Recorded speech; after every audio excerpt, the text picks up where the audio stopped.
It's Jane O'clock na. Hello mga ka-char. So ito na nga for today's video, Monday. So just a quick update of how my life is as a science teacher or a high school teacher. So here in New Zealand, I teach 1 year 9 class, 1 year 10 class, and 3 year 11 classes.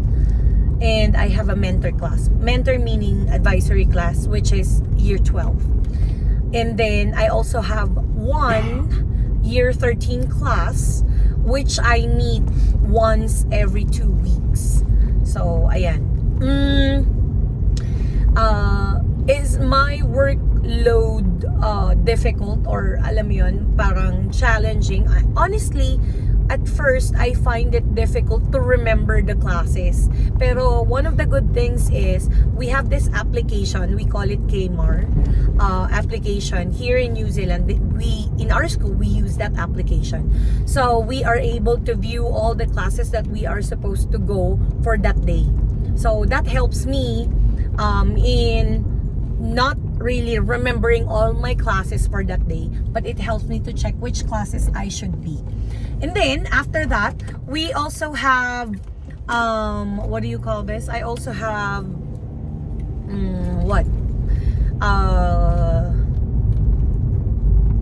full load classes on Fridays and Mondays.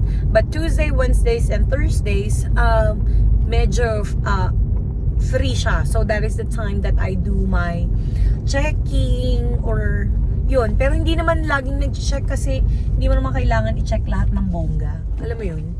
Kasi okay talaga, alam nyo, super duper I'm very thankful. I am very grateful kasi dito sa school namin, everything is already prepared by the teachers. So yung mga resources that we are using are already the resources that they've prepared since term 1. Yun. Tapos talagang teamwork makes the dream work kasi I've never had problems dealing with lesson planning, ganyan, or what worksheets, where to find worksheets kasi everything is already prepared. So ganun ako ka-lucky, ganun ako ka-blessed. I'm blessed to have that kind of team. So shout out to the science department. That's what I would say. Tapos syempre at first I felt lost, pero alam mo yung support from the admin, the principal, everybody, from the department head to the deputy principals, co-workers, staff, everybody. Lahat sila mabait sa amin. So wala akong naging problema talaga. Lexine, how are you? Good. Did you have fun today? Yeah. Okay. Ikaw, Liam, how are you today? Rugby drills. Oh, you've got rugby deals. Drills. Not deals. Or ripper. Rugby deals. Or ripper drills. Okay. Did you have fun? Mm-hmm. So if you want to buy a car, AJ Motors. Ayan. So ano pa bang meron? Work update. So usually, we start our classes. MWF, we start classes at 8:30. Tuesdays and Thursdays, we start classes at 8:45. Pagka Tuesdays and Thursdays, longer hours. Pagka Monday, Wednesday, Thursday, parang 1 hour yung classes. Ayun, ano yan? For sale? No. What? I saw your coworker. Okay. Yes. Another That's, teacher. yes, another teacher. That's my other coworker. Tapos, ano pa bang meron? Ano pang mga dapat? So, meron kaming mga staff meetings or staff HUI ang tawag. HUI. HUI meaning nakikipag-meet kami sa mga, it's either sa department, pwedeng sa whole staff. Yan. May mga morning meetings kami. Tapos, yung maganda doon, yay, thank you. Anong tawag dyan? Celebrate? hindi celebrate yung tawag eh. Paano ba? Na usap-usap kami kung ano na ba yung mga gagawin for this week, ano yung mga mahalagang gagawin for next week, ganyan. O kaya yung mga important dates, yung mga reminders ba. Ayun, buong klase. Hindi everyday to ha, take note. Kaya nga katulad ngayon, di ba sabi ko I went home earlier. Kasi nga, 3 o'clock. Tapos, last class ko is 3 o'clock. Usually here, ang class is 8:30 to 3. Tapos, 12, merong 2 breaks. 10:30 to 11:15. So, 45-minute break. Yung isa is morning kai or morning tea. Yung isa is parang 1 hour. 12:30 hanggang 1:30. O, parang ganon. 1 hour, 1 hour break or 45 and 1 to 1 hour break. Yun yung mga magaganda. Siyempre, kapag break ng mga students, time for them to eat. Break din naming teachers. Tapos, observations. So far, I started teaching in high school last term too. So that was April. I had 2 observations already. Pero alam mo yung observation na yun, parang ano lang, more on classroom management. Yun yung feedback sa akin which is I find it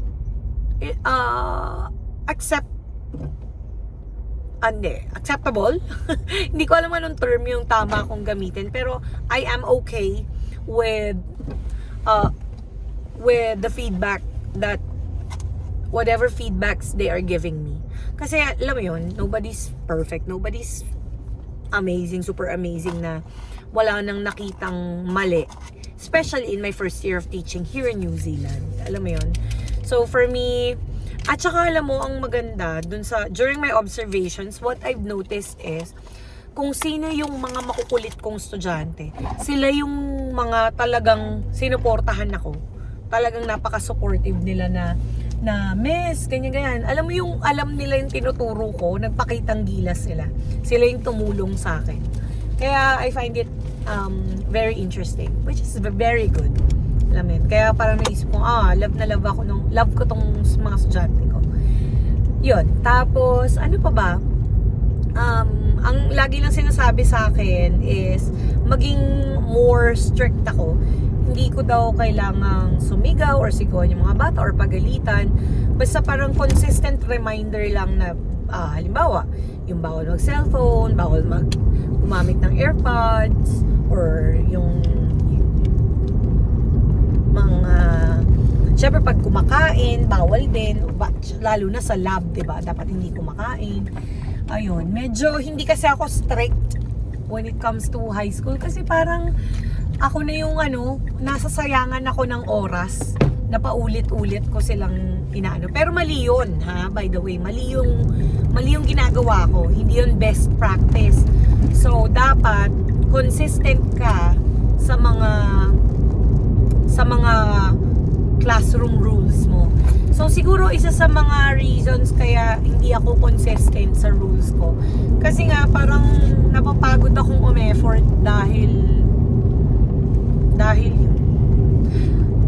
Ang na-notice ko lang is kapag love ka ng students mo dito sa New Zealand, they will do the work for you. Hindi mo kailangang magalit or ulit-ulit sabihin sa kanila. Kasi pagka meron kang good relationships with them, they will do the work. Yun lang. Siguro parang sa US din, parang Pilipinas din, pero yun nga, iba-iba kasing challenge, di ba? Yung challenge siguro dito sa New Zealand is hindi sila ganun ka-motivated na paano ba? Mag-aral. Kasi nga nakakatawa yung mga kwento nila yung kwento nila yung buhay nila na kapag nakatapos daw sila ng high school, meron daw silang makukuhang benefits galing sa gobyerno, bibigyan daw sila ng suporta or pera para maghanap sila ng trabaho. So, depende pa yun ha, per person. Basta, alam mo, ako nakikinig lang naman ako dun sa mga kwento nila sa buhay nila. Minsan, hindi ko nga alam kung maniniwala ba ako. Kasi nga ako kulit nila. Minsan daw yung mga magulang nila, parang sinasabi nila, may nakukuha ding pera sa gobyerno na, kahit daw hindi sila magtrabaho, may makukuha. So, well, sabi ko sa kanila, hindi ako familiar doon. Classroom management. So, sabi ko nga, hindi ako ang expert when it comes to classroom management. Kasi hindi ako magaling mag-manage ng classroom. Parang tanga, ano kaya yun? Pero hindi ako magaling doon. Pero, hindi pa talaga kasi ako nakaka one whole term sa kanila. Kasi nga, ang nangyari, nung term 2, umuwi ako ng Pilipinas for 2 weeks. So, ang tagal ko ding hindi sila kasama. Pero this term 3, mas closer, I would say I am closer to my students. Yung mga makukulit, yung mga may ADHD, sila talaga yung mga naging super close ko. Tas hindi lang sila, syempre, pati yung mga matatalino kong estudyante.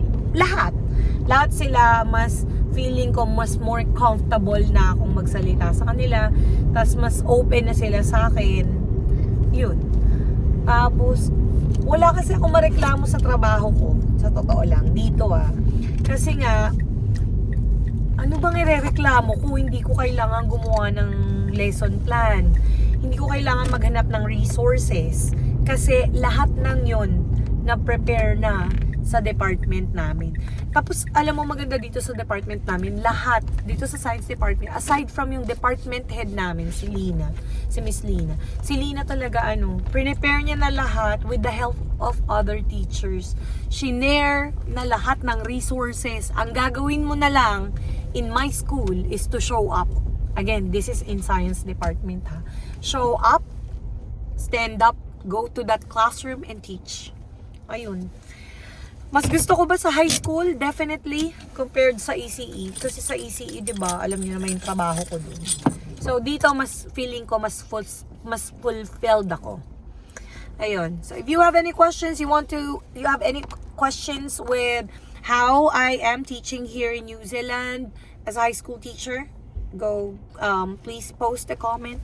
And if you're new to my channel, quickly click like, share, and subscribe. Ayan. Konti na lang po. Magpi-pay out na tayo sa YouTube. Woot woot. Bye everyone. Happy Monday!